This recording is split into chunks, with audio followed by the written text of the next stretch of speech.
மிதுன ராசியின் குணங்கள பத்தி சொல்லுங்க சார். மிதுனம் வந்து காலச்சக்கரத்துக்கு 3ஆம் வீடு, புதனோட வீடு.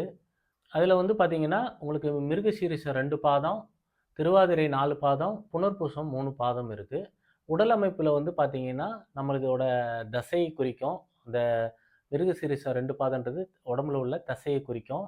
அதுவும் வந்து இந்த கழுத்து பகுதியில உள்ள தசையை குறிக்கும். திருவாதிரைன்றது வந்து நம்மளோட மூச்சுக்குழாய குறிக்கும். புனர்பூசம்ன்றது வந்து நம்மளோட லங்ஸ குறிக்கும்.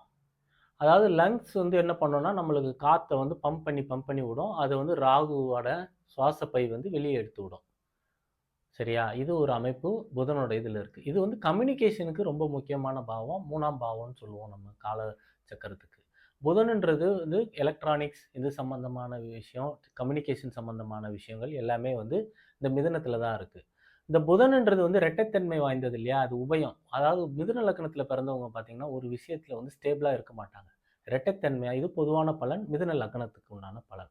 சரிங்களா? அறிவார்ந்தவங்களா இருப்பாங்க. புதனோட தன்மை இருக்கிறதுனால அறிவார்ந்தவங்க. அதனால தான் அந்த எலக்ட்ரானிக்ஸ், கம்யூனிகேஷன்ஸ், இந்த சர்க்யூட்ஸ் இது எல்லாமே வந்து அந்த மிதுனத்தில நம்ம குடுத்துருக்குறோம். இது எல்லாமே மிதுன லக்னத்துக்கு தான் பார்க்கணுமே தவிர, மிதுன ராசிக்கு பார்க்கக்கூடாது. லக்னத்துக்கு பார்த்தீங்கன்னா கரெக்ட்டா வரும். இப்ப என்னோட வீடியோ எல்லாருக்கும் பிடிச்சிருக்கும்னு நெனைக்கிறேன். தொடர்ந்து என்னோட வீடியோ பாருங்க, ஷேர் பண்ணுங்க, சப்ஸ்கிரைப் பண்ணுங்க. அப்பதான் நான் போடுற எஃபோர்ட் வந்து உங்களுக்கு ரீச் ஆகும். நன்றி, வணக்கம்.